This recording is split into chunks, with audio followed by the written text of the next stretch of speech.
Welcome to another edition of the Last Negroes at Harvard podcast. There were 18 of us in the Harvard College class of 1963. We are all over 82 years old now, and for the last 4 years we have produced a weekly podcast.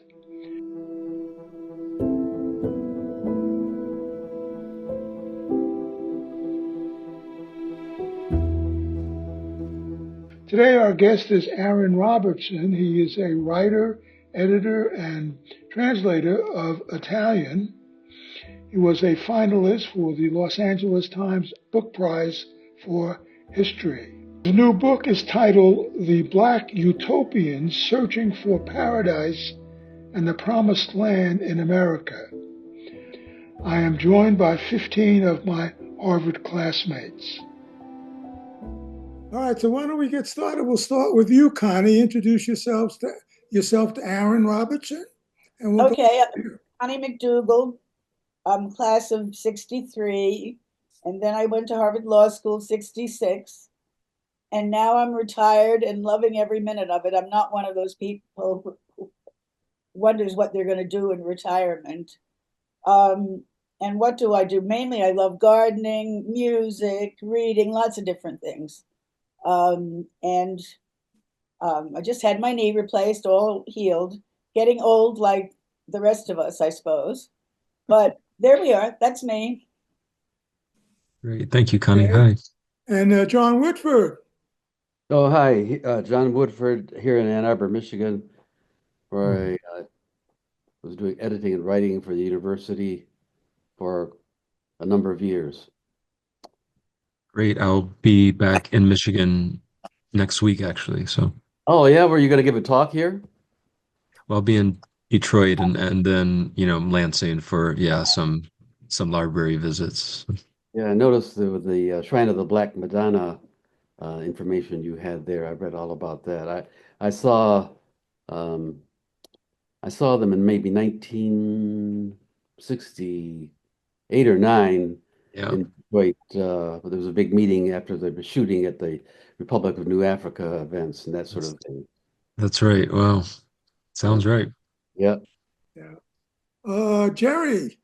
Good morning, Jerry Secundi. I'm in Pasadena, California, class of 63. I spent 2 years in the Peace Corps and I lived on $25 a month. And at the rate my retirement fund is going, I may have to do that again. Well, at least you're experienced. Yeah, you know how to do it. Indeed. Alden. Alden Briscoe, born in Mass General, grew up in northwestern Connecticut and lived around the country, Aiken, South Carolina, New Haven, DC, Flint, Michigan, Chicago, and now live in the San Francisco Bay Area. My wife and I have a fundraising consulting firm, work with nonprofits. Okay, and Ron.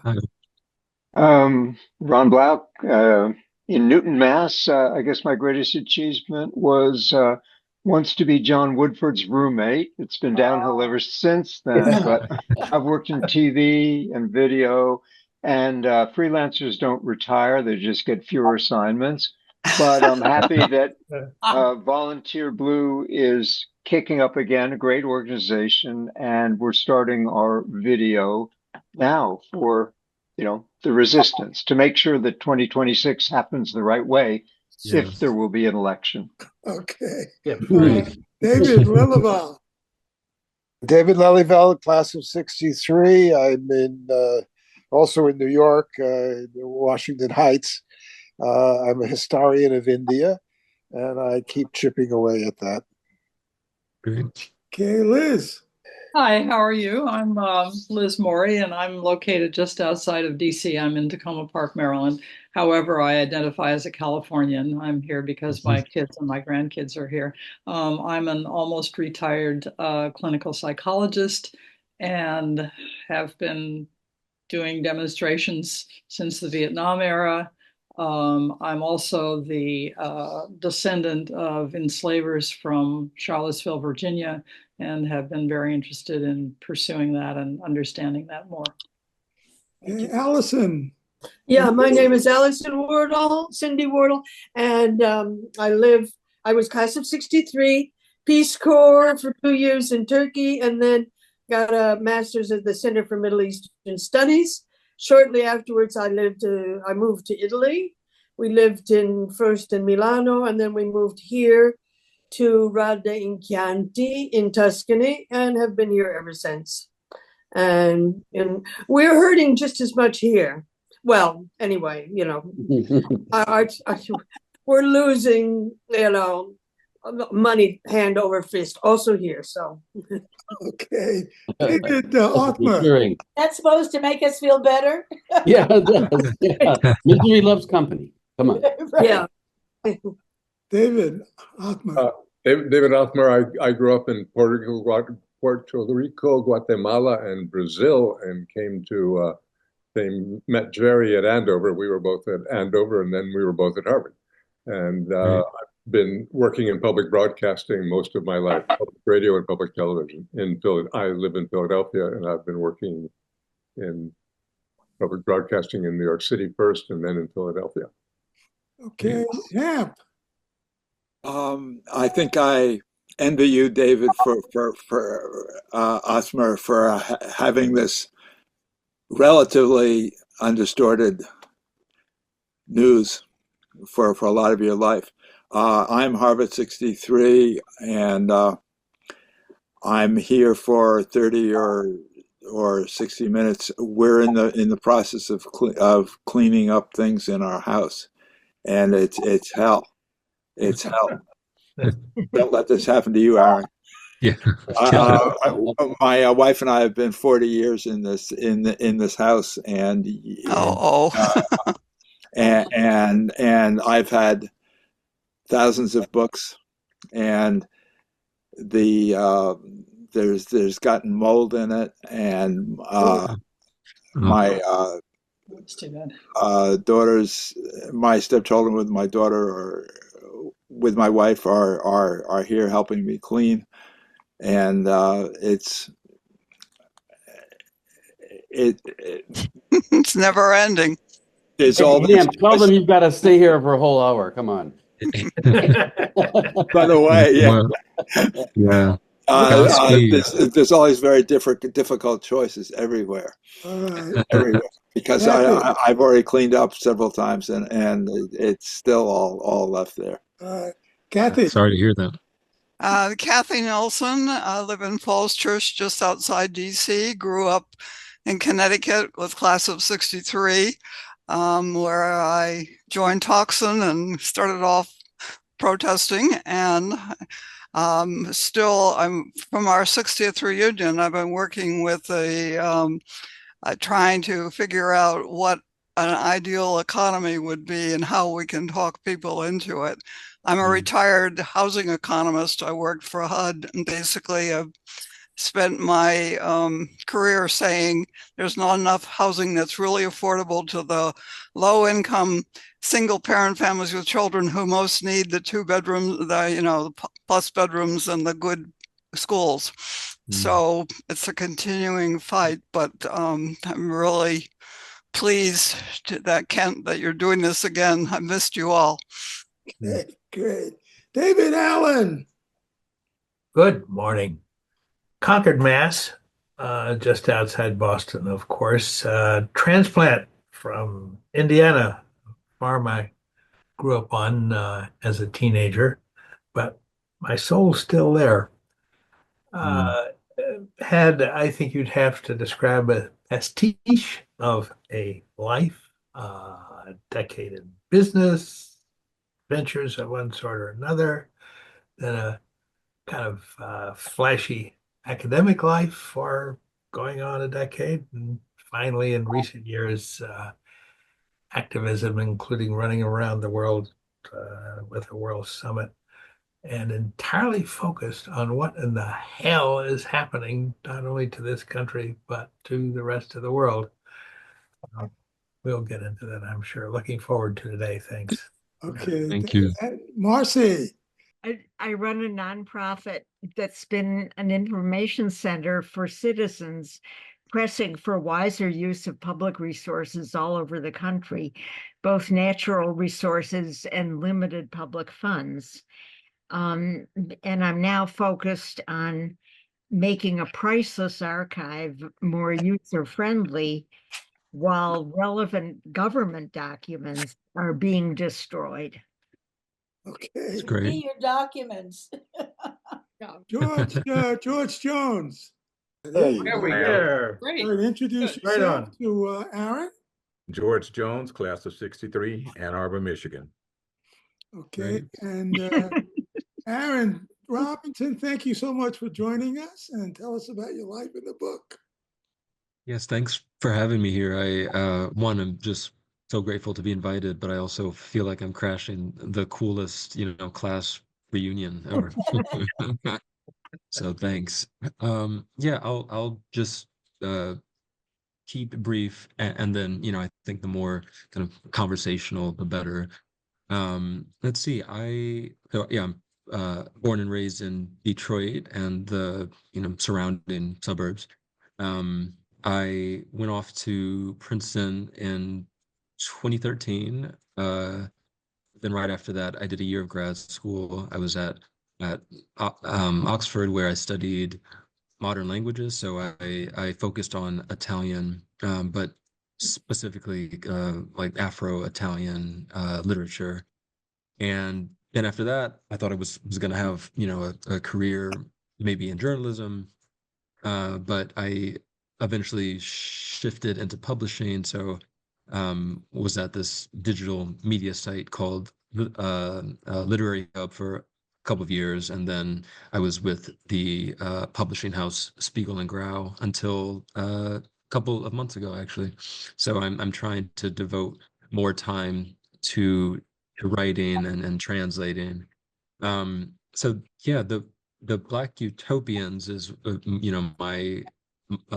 my first work of nonfiction. I had previously published a book in translation back in 2019, but this is really the culmination, of um, I think a lifetime of trying to understand uh, my relationship to religion and Christianity, my relationship to the all black town that my paternal grandfather comes from in Tennessee, a place called Promised Land, Tennessee, which is about an hour west of Nashville.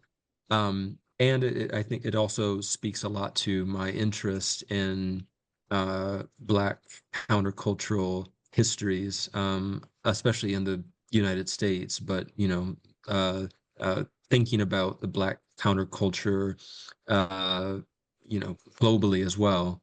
Um, so the book is really a mix of history and memoir that looks at, various Black individuals and communities kind of spanning the mid 19th century and going up into the 21st. And it's really wrestling with the meaning of utopia in African American history. I think, you know, utopian studies, like as an idea, is really kind of bound to the academy, like in a way. And I think it was, it became increasingly popular in the late 60s and 70s and onwards. But for a long time, there was this notion that, Black history and utopian studies and utopian history were somehow incompatible, because so much of African American history, at least in the in the history books and textbooks, was not necessarily focused on attempts to create communities of dignity and self-determination.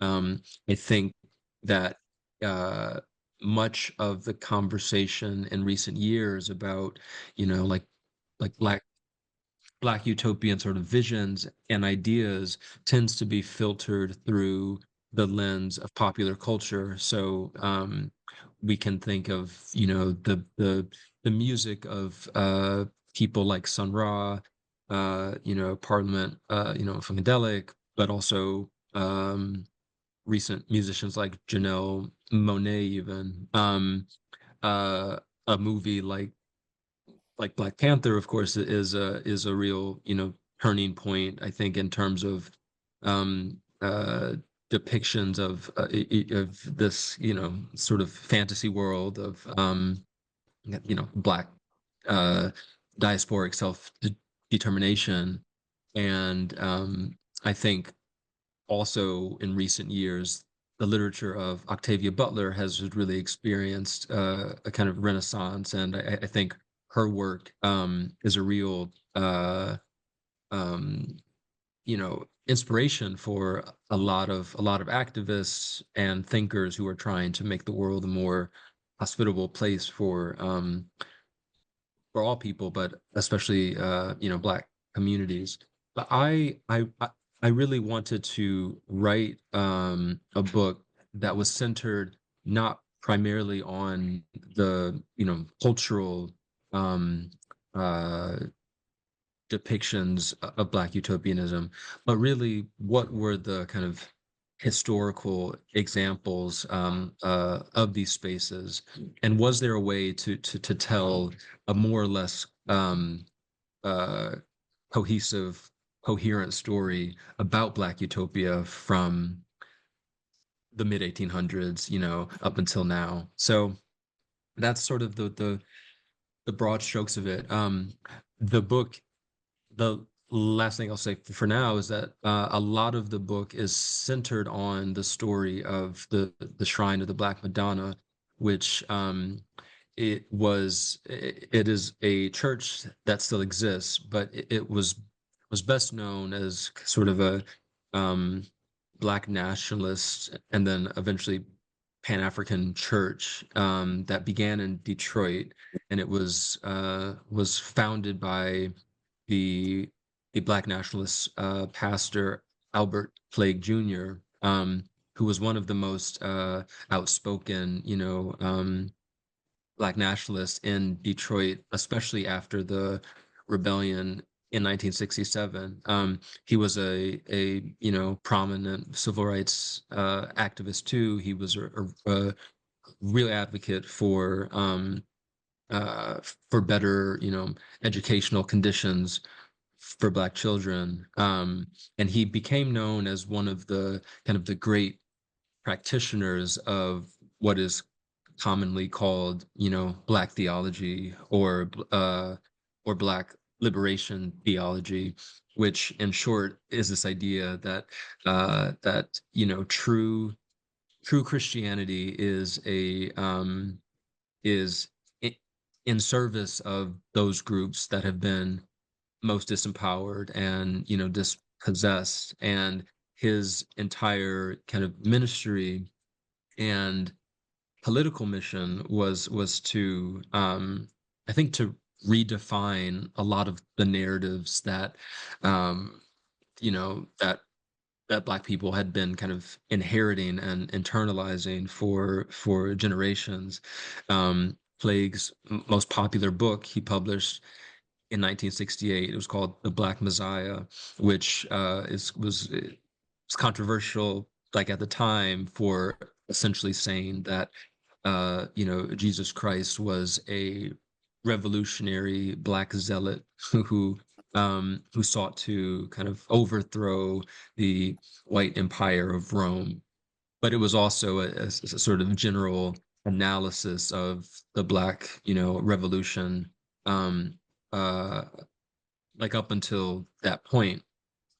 And even though Plague is best known for his sort of post rebellion activism, what is much less known about him and about his life is that his church, the Shrine of the Black Madonna, would become really, really central to what the Black counterculture was in the 60s, 70s, and even 80s.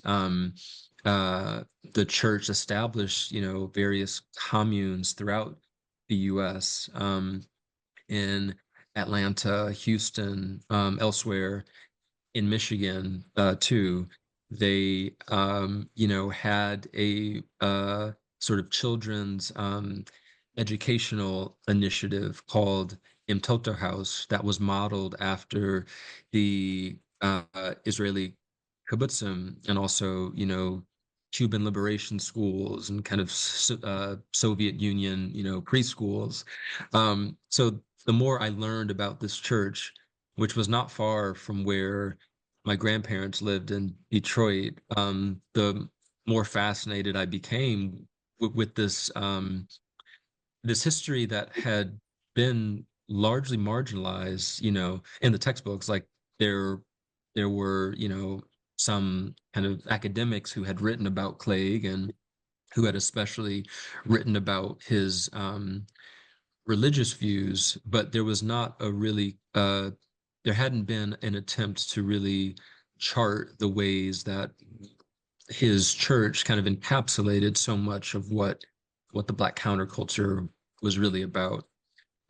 So yeah, I don't want to turn this into a lecture, so I'll stop there. But that's kind of the groundwork of the book. What Oh, was the community like in Tennessee? Where you visited? yeah. What was that like? You visited there. Was it active when you visited there? So Promised Land, it was established around 1870, and so shortly after the Civil War, and that area of Tennessee, so Middle Tennessee, was known for uh, its kind of iron ore resources, and there were many industrialists who created iron plantations to kind of extract this ore, and so many of the people who worked on these plantations were uh, enslaved people, and so some of the people who worked on these plantations, when the war kind of broke out, and a lot of these plantations were made defunct. There were people who fled throughout the surrounding regions, and some of those people were uh, the sort of earliest, founders of Promised Land. It was also like there were two brothers, John and Arch Nesbitt, who had they were black, soldiers in the Union Army, and with their war pensions, they bought some of the largest tracts of land in Promised Land. And so really, the last few decades of the 19th century were kind of spent, establishing the groundwork of this community. But its height, in terms of population and institutions that were active in the town, was from the 1910s until shortly before World War II. So at its height, there were about 500 homes in Promised Land across like 1,000 acres or so. There were three churches. There was a one-room schoolhouse, general stores, etc. And um, but when I was a kid, going there kind of every summer with my grandfather, who was born in Promised Land, grew up there. He was born in 1942, and um, uh, but when I was going there, it had been a ghost town, effectively since the 1970s or so, like when the last families that were there um, they eventually moved away. Um, and I think the kind of arc Promised Land was something that many of these, all or predominantly like black towns, especially throughout the American South, would experience kind of uh, relatively brief periods of prosperity and activity. But then as um, as the world changed and as, sort of economic conditions called people to move elsewhere, like whether that was Nashville or, like whether that was a place like Detroit or um, Columbus, Ohio, right? Um, these spots became much more appealing to people. And then there was the problem of black land loss because of things like foreclosures, tax sales, and like as the descendants of Promised Land residents, moved away, were not really aware of the land, that their family owned. Like it became much easier for them to then lose that land. And so my family, the Robertsons, we still own some, or my grandmother and some aunts and uncles still own um, about, let's see, a little under, I think, 30 acres in Promised Land. But the only buildings that remain there now are a one-room schoolhouse and the St. John Methodist Church.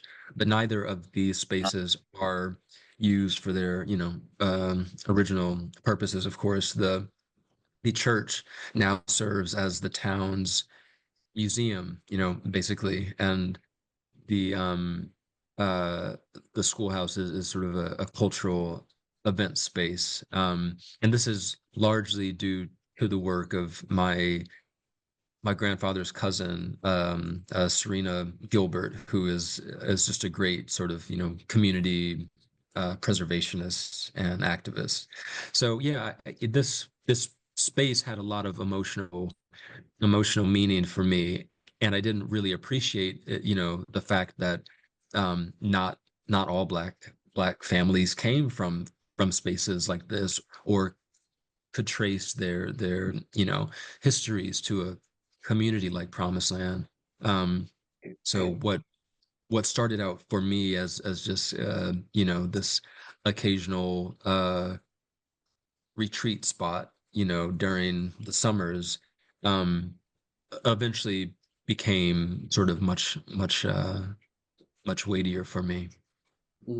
I have a question, which is um, there are a number of all black towns that were created, I guess, in the 1800s. How do they figure in? Are they all considered by you to be utopian, or are there special characteristics that make a town utopian? Yeah, that's a great question. So, like one of the challenges of writing a book about utopia is that it's, I mean, everyone kind of has their own definition of what a utopia is. In my case, I wanted to keep the meaning pretty broad and, flexible, because I think that is what what so many utopian projects kind of demand. Um, Generally speaking, a kind of a Black utopian space or a Black utopian project is one that attempted to uh, resist or push back against, the kind of social and economic and political restrictions that had uh, historically been imposed upon Black people, like and upon Black communities. And so I think there is an argument to be made that, other historic Black towns like Mound Bayou Bayou, yeah. in Mississippi, Allensworth in California, Eatonsville in Florida, and so many others. These were utopian spaces, but not in the sort of traditional sense that these were, you know, uh, um, communities without like without problems, or these were not, perfect spaces. In fact, so many of these communities kind of suffered from resource extraction or the kind of threats posed by outside developers who wanted to tear these communities down. Many of these spaces did not have access to clean water or kind of resilient infrastructure. But what they so often kind of symbolize and came to embody for many Black communities were the only spaces, in some instances, where Black communities felt really empowered to shape and steer their own destinies. You know, Promised Land in particular was one of these towns that compared to a place like Tulsa, for example, like there were not these kind of overt recorded, instances of kind of racist terror and, racialized violence affecting many of the people who live there. Now that doesn't mean that these stories, didn't exist or weren't there, but when I was speaking to a lot of the people, relatives who grew up there, that was not what they emphasized. Their kind of experience of life in a place like Promised Land was one of, like they were left alone for the most part, and they were able to kind of to focus on their own affairs. Um, and so I think that these Black towns provided a really logical starting point to think about the many manifestations, that Black utopian spaces take on. Yeah. I'm wondering. Marcy has a question, I see. Marcy? Only question today. In Promised Land, how is labor divided? Were all kinds of labor equally valued or not? And how were the fruits of labor distributed, especially food and water? Hmm. That's a really good question. I mean, so in terms of the division of labor, like I would say for the most part, it did kind of reflect traditional kind of like gendered roles often, right? Like I mean, women were overwhelmingly, taking care of the domestic sphere, and um they were often they would often work alongside men, in the like tobacco fields, for example, but women were many were employed by white employers who lived in the surrounding areas of Promised Land. A lot of the men would grow crops, would go to kind of nearby markets to like sell their produce. And so yeah, like there wasn't a particularly radical arrangement of work, I think, in a place like Promised Land. um and that is I think not maybe not necessarily like what we expect, like when we think of the kind of a utopian division of labor, like in which gender distinctions don't play that large of a role. Um, and what I was interested in writing the book, I think, was kind of reflecting the various, I guess, the various shapes that utopian communities could take. So, like, there were still, I think, a lot of ways in which a place like Promised Land, or even a sort of like institution like the Shrine, like of the Black Madonna, were radical in some ways, but also very traditional, in other ways. Yeah.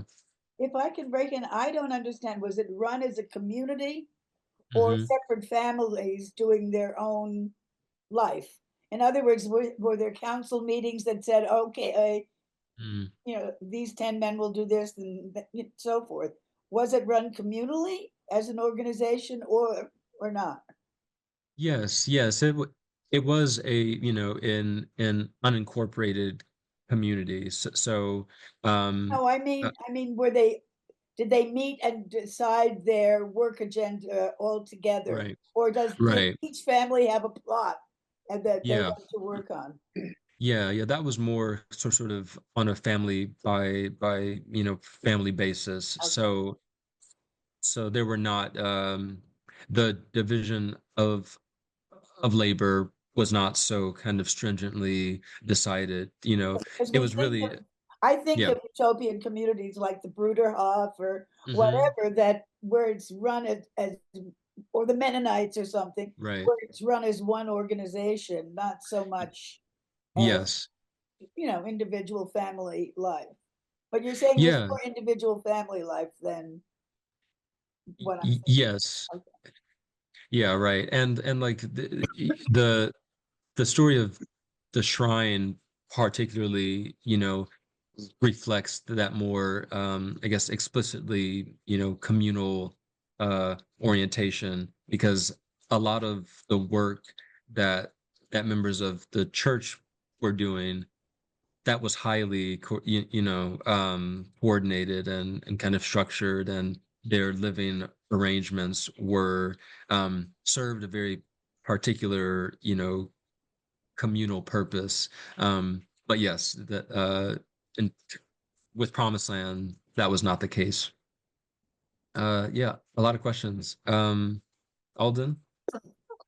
This is a little anecdotal, but a friend of mine a number of years ago said he had been in a commune. It was very small, but he said everything went fine as long as they had nothing. But as soon as they began to get some resources and got some money, then the fights began to break up, and the whole thing went down. Is that in your research? Is that sort of standard? I love that. I think, yeah, I think yes, I think that there tend to be, at some point in these communities, that there tends to be a moment where there is either in, ideological rift, or, a drying up of resources, maybe that then, transforms the goal of this group. With the Shrine of Black Madonna, that, oh, and so often it tends to be like when the founder of this movement, dies or something. And so that happened when Clegg died in 2000. Um, and what you saw, to kind of, simplify, was that his movement, which he called Black Christian nationalism, um, split along two lines. You had those who essentially were trying to hold on to the sort of ethos and look even of like a Black Power era, institution, one that still placed like great value on separatism, a kind of. And then you had another side that said, well, the world is changing, right? Like we are living in a kind of increasingly, globalizing world. Our children and grandchildren uh, want to do things differently, and so we have to be responsive as a church. We have to have a more kind of responsive, ideology, if we want our movement to stay fresh. And that split has never really been completely resolved, I would say. So yeah, let's see. I think John might have been. Yeah, well, I worked with the Nation of Islam for 4 years, and there are many utopian aspects to that organization. Is really uh, sort of complementary, if not somewhat antagonistic also, of course, to the Christian experience there. But obviously, there was no shrine of Black Madonna when this community was formed. So there was no ideology that, so far that you've reported when it formed that would make it consciously utopian. But I think that there are utopian aspects to every kind of formation of a colony or community anywhere in the world, from the Mormons to the Zionists to the Puritans in the United States. I mean, they have aspects of utopianism, and some take root like a seed, and some last for a while, and some last longer than others, and some wither, and for various reasons. But this organization, I wonder when the Christian nationalist ideology um, was picked up in that community. And then, as you say, I mean, when Elijah Muhammad died, he left no will, and the squabbling, the movement broke apart within just a few years, if not months, because there were so many claimants to the resources. But they had Yes. many resources that they had accumulated: farms, printing houses, and many businesses. They were really quite successful, but they did not, and they had their ideology, their mythical ideology, but structurally, once as I think Alden, once the money, was it Alden or Yeah. yeah, once the Yeah. money, when the money was sought by a number of people, Yes. went boom. Yeah, yeah. There was a there was a very sort of intimate relationship between the Shrine of the Black Madonna and the Nation of Islam. In fact, the shrine in Detroit is located on this street called Linwood, which was very close to the site where the The mine. rebellion, broke out in 1967. There were a number of black-led religious institutions that had locations on Linwood Street. And Mhm. so, the Temple Number One of the Nation of Islam eventually relocated uh, to Linwood, about a mile or so from the Shrine of Black Madonna. And so Albert Clegg Jr. Um, was very much, influenced by Elijah Muhammad's example. There was something about this movement that ran its own businesses, that owned land, not only in the South, but in Michigan itself too. Right. That was a real model for Clegg. Clegg even uh, you know uh, was known for dressing up like very snazzily, like with a bow tie, and he would be mistaken for a member of the Nation of Islam. In fact, when in the late 90s, using, millions of dollars that the shrine accumulated over decades because of their very intensive, fundraising efforts, they would buy land in South Carolina, this old cattle ranch land that was about 4,000 acres that they called Beulah land. And the idea was to move the idea was to go there to grow crops, to be able to send, produce to to black neighborhoods throughout the US. Ironically though, they didn't quite do enough research into the quality of the land, because it was an old cattle ranch and it wasn't really good for growing crops. But when they moved, like when they first arrived in Beulah land, many of the locals in that part of South Carolina, said these are, AK-47 wielding, members of, Farrakhan's nation, which was not true. Like, it was all, fear mongering. But all that to say, Clegg was inspired by a lot of what the Nation did. And like where the obvious rift was is that, whereas the nation said, Christianity like is an enslaver's religion, right? Like it's the white man's religion, and we should not be relying on it.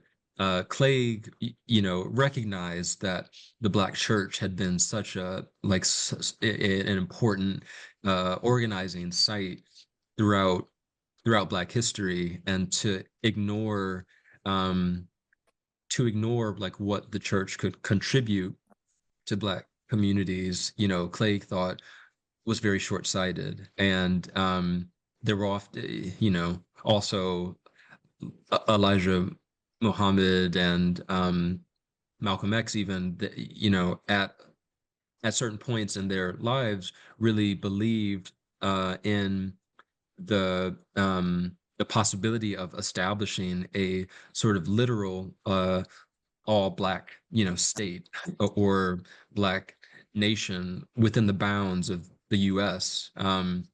This way of thinking would inspire, a group like the Republic of New Africa.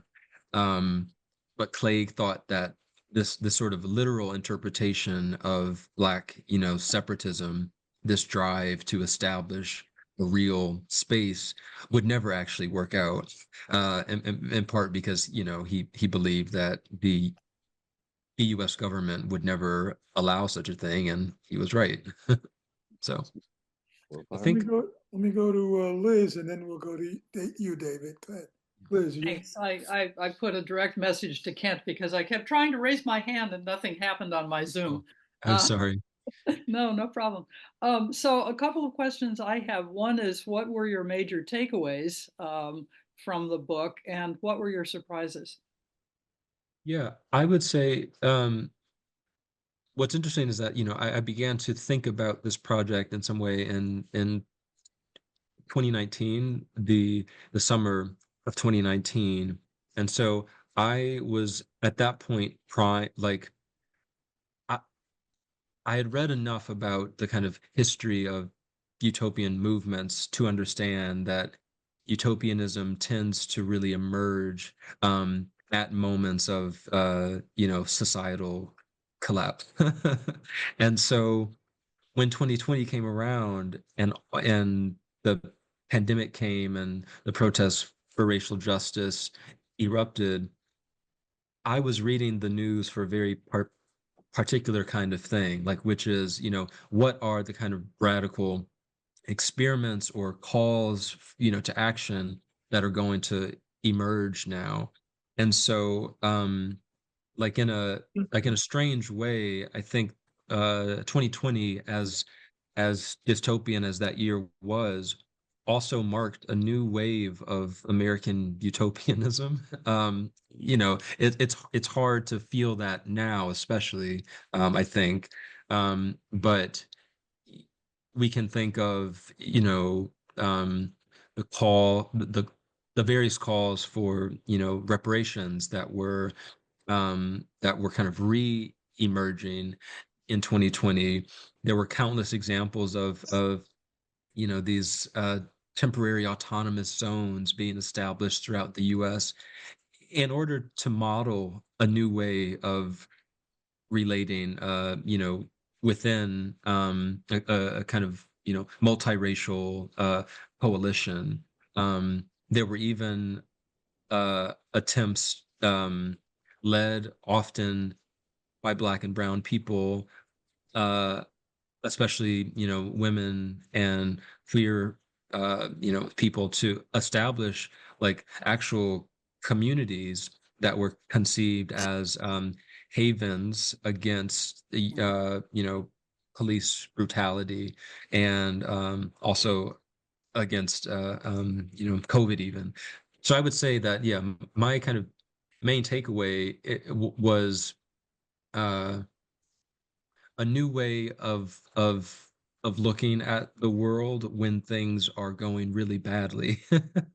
um, it, uh, I think I wrote the book in part because I was struggling, like I had spoken to people who said, well, the only thing that keeps me going is hope, and I got I understood that, but I didn't emotionally get it. I didn't emotionally know what it meant to live a life in which you are uh, uh, sort of constantly um, maintaining your hope.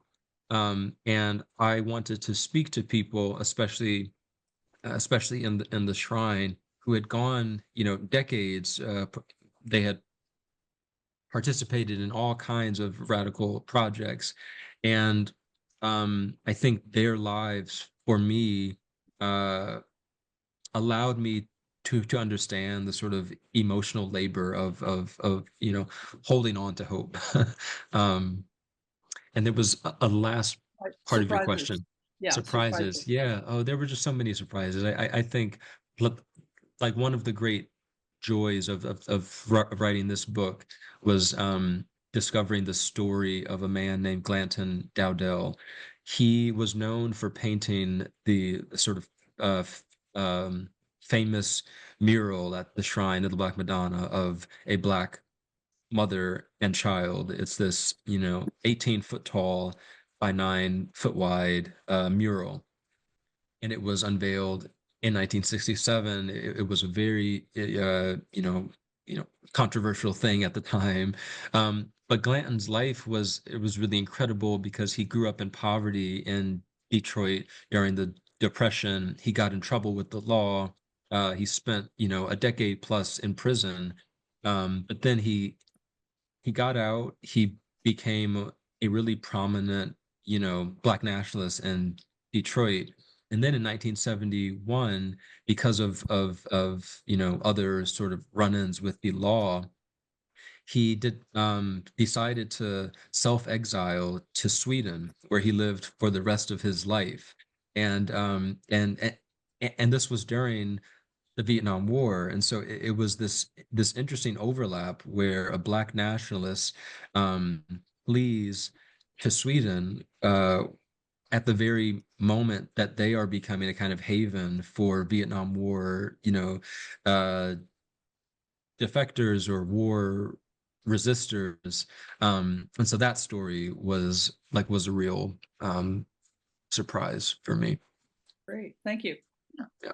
David. Then David. So perhaps you have introduced us to the essence of utopian thinking.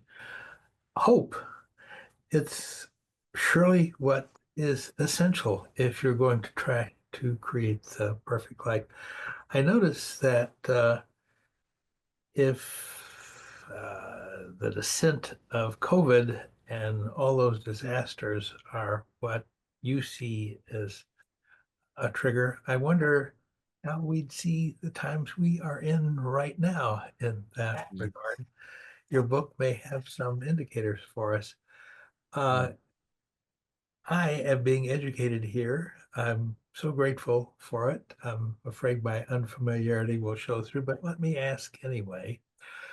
Uh, uh, Looking at the shrine, uh, I'm very much wondering the extent to which you see the shrine as essentially a political undertaking or a religious undertaking where spirituality and all of the beliefs that go into the faith of religion are, of course, perhaps a combination of those, but I'm quite curious since they are different activities, very different activities.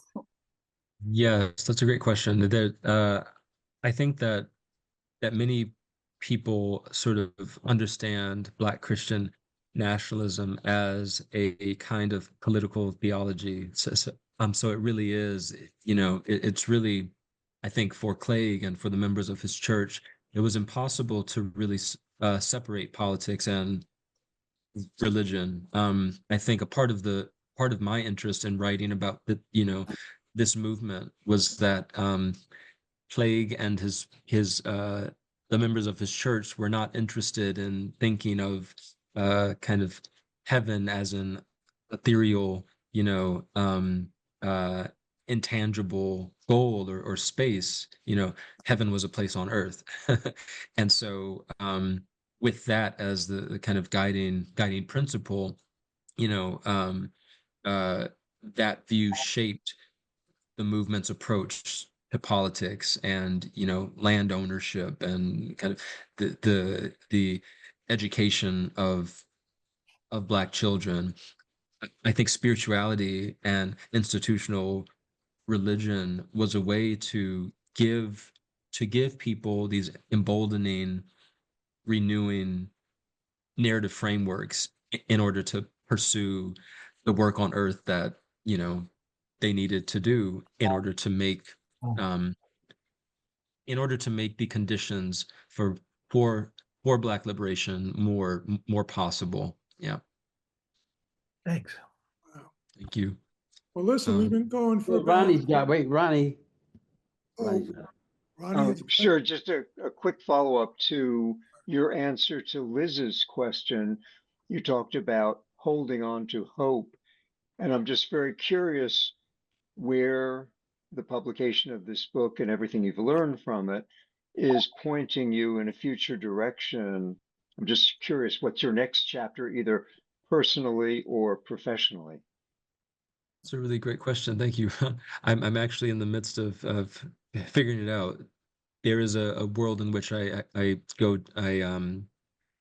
will probably be doing a PhD writing program in London starting this fall, which would allow me to work, full time on my next book, which will be a novel. And this novel is, in short, about the intersection of the Black Power period and Vatican II.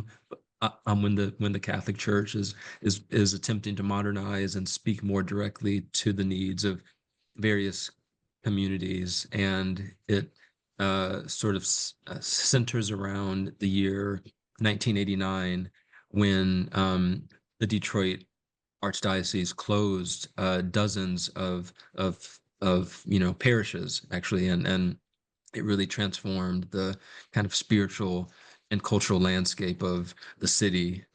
So I'm very much interested in stories about institutional decline and the effects that has on uh, communities that these institutions were supposed to serve. Thank you. I want to ask you, were you in Rome for a while during is that why you have the Italian translating chops?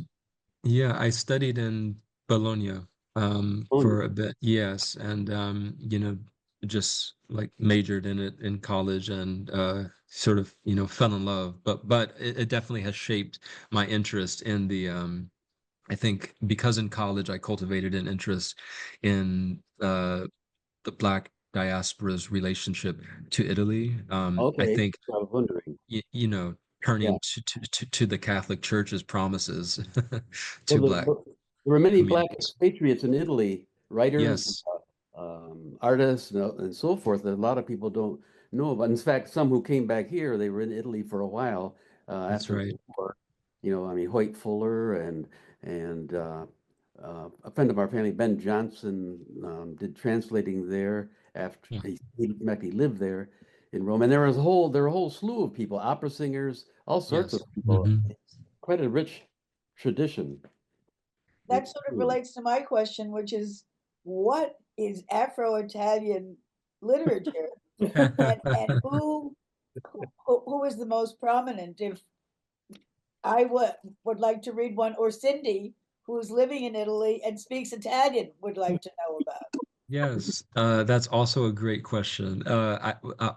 So I'll answer your second question first. The author who I translated a few years ago, her name is Ijeaba Shego, and she wrote.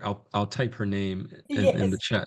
But she wrote a book called Beyond Babylon, which I translated, and she is probably um, the face, I would say, of this second generation, like Black Italians who are writing about the relationship between Italy and its essentially it's like former colonial like subjects or attempted subjects. Did So they have many? What did they have?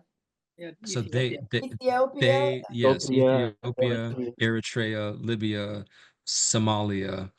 These were spaces that Mussolini attempted to, he wanted that to be part of his Italian African empire. But he didn't get, Um, okay, he tried. It was a he trial. tried, yes, Okay. and the Ethiopians, famously beat out the Italians like when they tried to invade, and um, but yes, so my my interest like in that area is mostly centered on work that is about this broad history. And is it in Italian or in other languages primarily?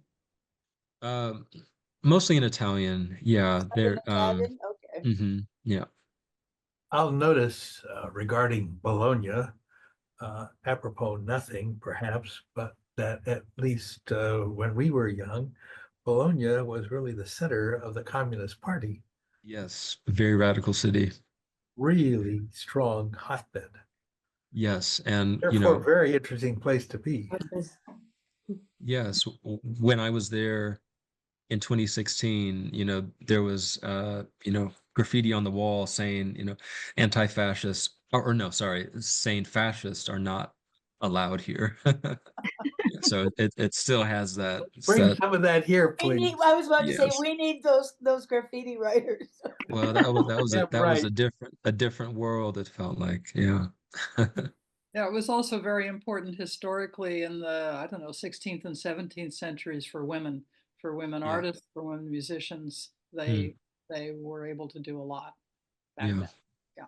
There was a professor Bacigalupo or something like that in Bologna who's an expert on translation that I met here in Ann Arbor. I don't know if you bumped into him. No, Uh, yeah, he was our Well, I don't know classmate. his work. thank you so much. It's been really, we've been going for about an hour. If you come by to Ann Arbor, come Okay. on by and I'll feed you. Oh, thank you. Sounds I'll send you That the that's an enticing Yeah, invitation. what an Okay. inducement. Yes. Thank Yeah, you I'd for like to, coming on. I'd like to talk about the expatriates there. Yeah. Yes. I read an article. Did you read the article? There's a Robert Fikes, Fikes from San Diego State, who's written a summary of all of the African Americans who were in Italy from 20th century, let's say. Oh, that's great. No, Fikes. I haven't read it. I Yeah, it's will. online. You can see it's not very long, but it's interesting. The number Yeah, of names, I mean, there's about 30 names of that's great. artists. Well, thank you very much, and Oh, thank you all. I good luck, really and thanks for coming appreciate on. this. Thank you. I learned a lot. And Yeah. for the group, For being Thank part you of so our much. reunion. I appreciate it. We'll look Thank for the you all. novel. We'll look for the novel, Aaron. Yeah, sounds great. Yeah. Thank Sounds you. thank you. like a great subject. All right. Have a good Take one, care. everyone. Bye-bye. Bye. Bye-bye. Bye. Bye-bye, everybody. Have a good weekend.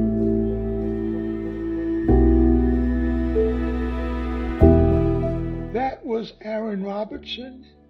His new book is titled The Black Utopians, Searching for Paradise and the Promised Land in America. And that's it for this edition of The Last Negroes at Harvard podcast. I'm Kent Garrett. I will talk to you again next week.